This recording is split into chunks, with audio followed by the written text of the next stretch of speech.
Greetings. Thank you to the parents and the administration, and congratulations, graduates. In my career and in my role, I'm often asked to give talks. Rarely have I given a talk where I can relate to the audience as much as I can relate to you. Commencement speeches are a particular genre of content. Typically, these speeches have a highly benign, predetermined structure. The speaker, usually an accomplished alum, stands up here and tells you things like, "Don't be afraid to fail," and "You're all destined to change the world." Well, to wake you up from the slumber, you should deeply be afraid to fail. And statistically speaking, changing the world is not in the cards for most of us.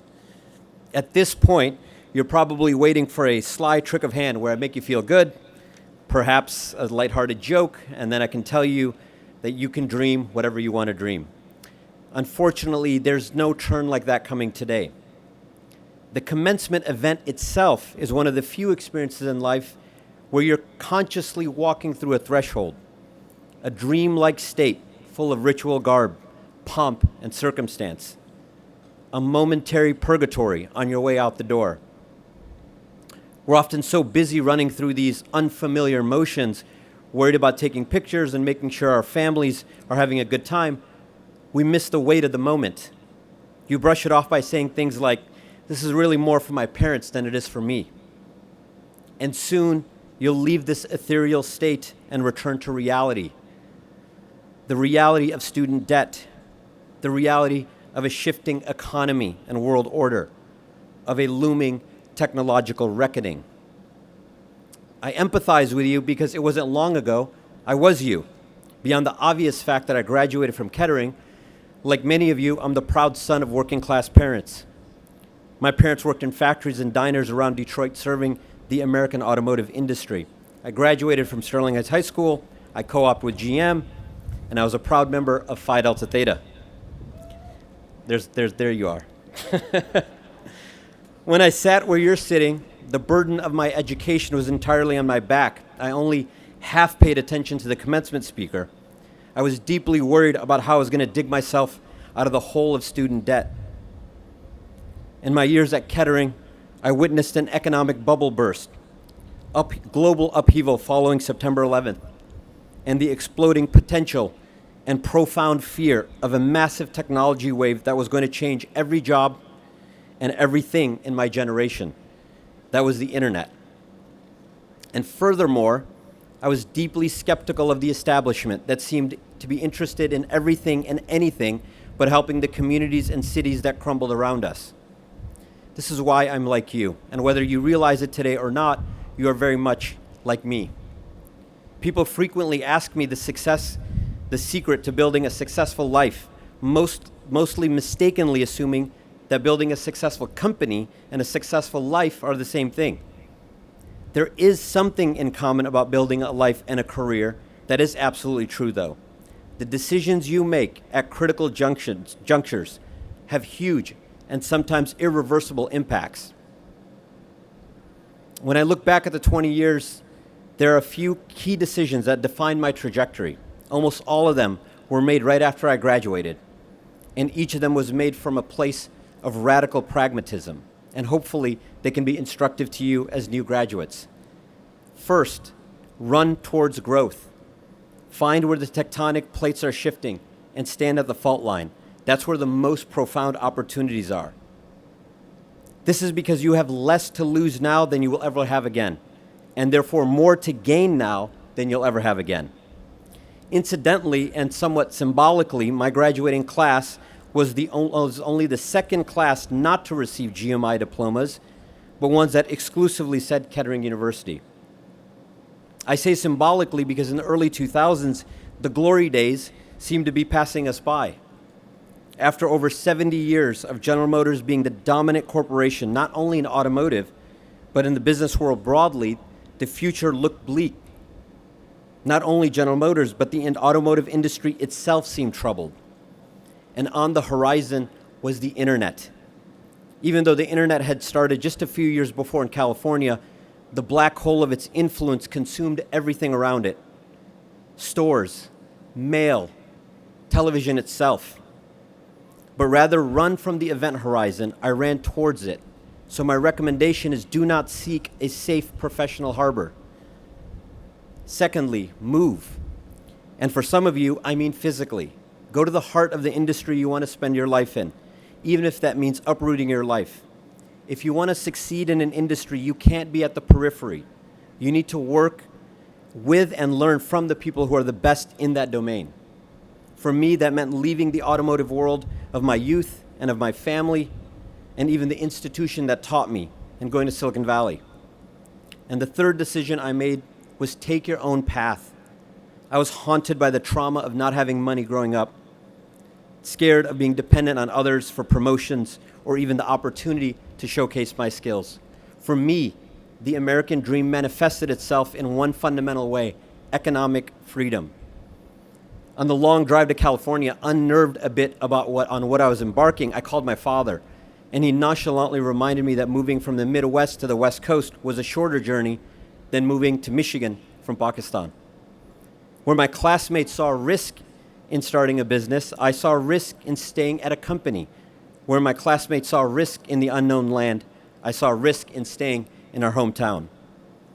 The takeaway here is not to copy my decisions, but rather be intentional. Swim. Don't be carried by the tide.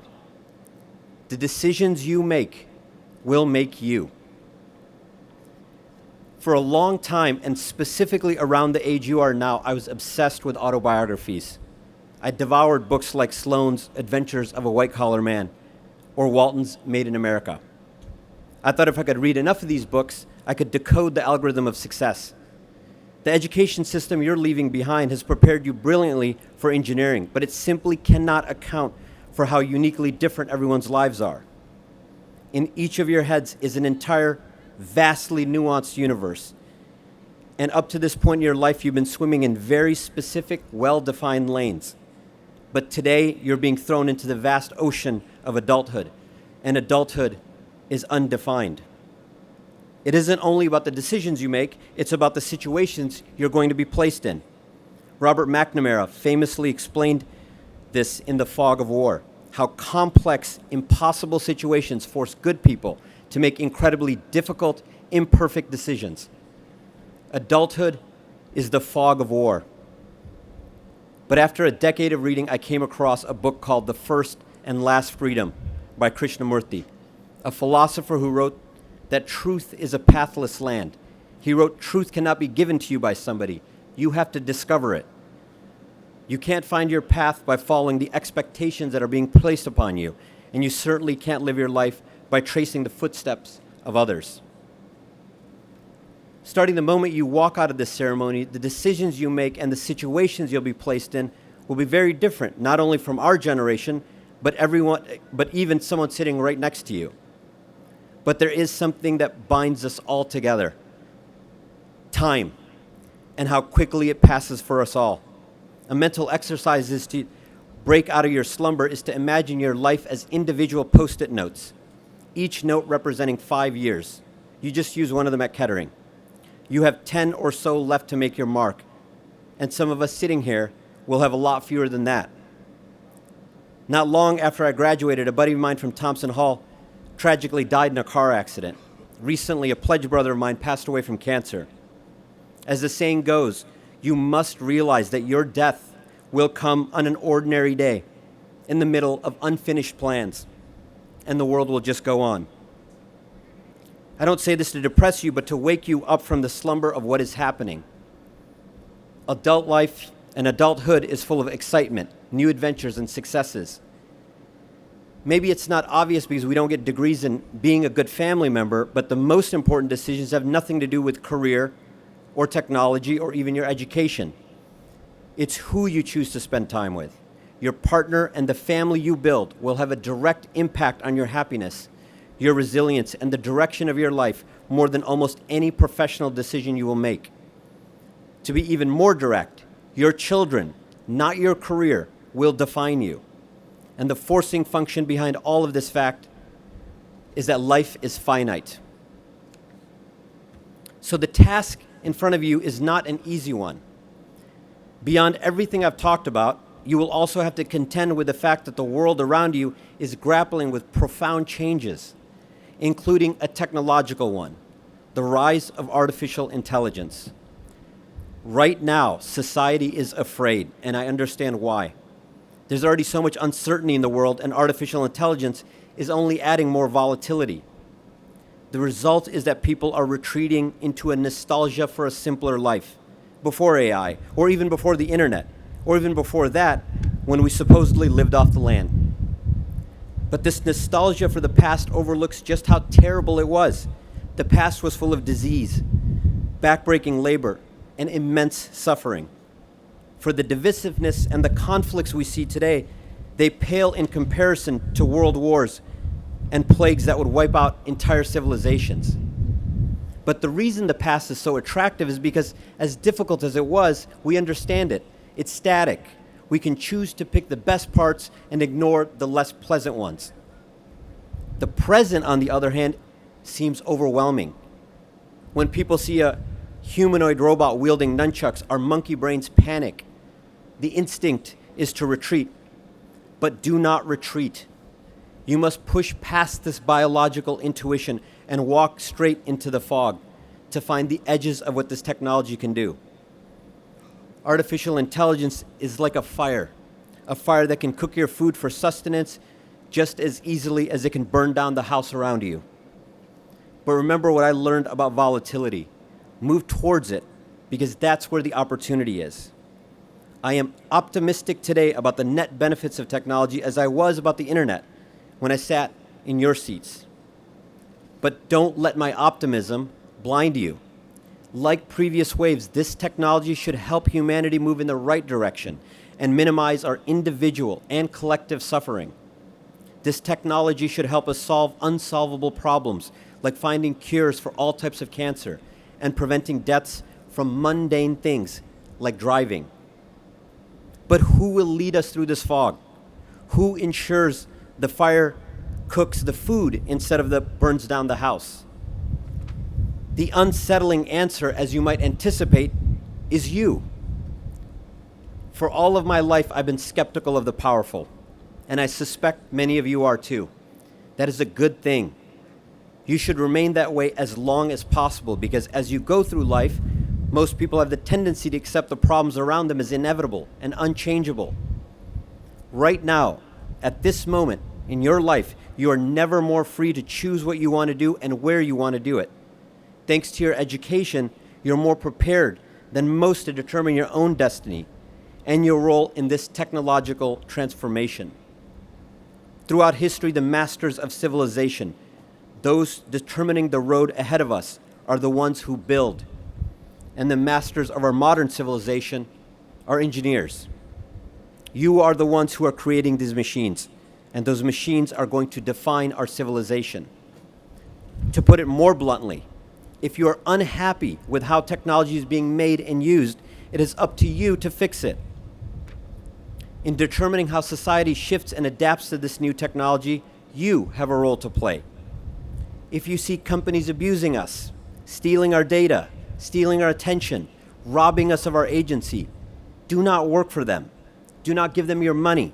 Do not give them your time. And build the alternative. If it's not you, then who?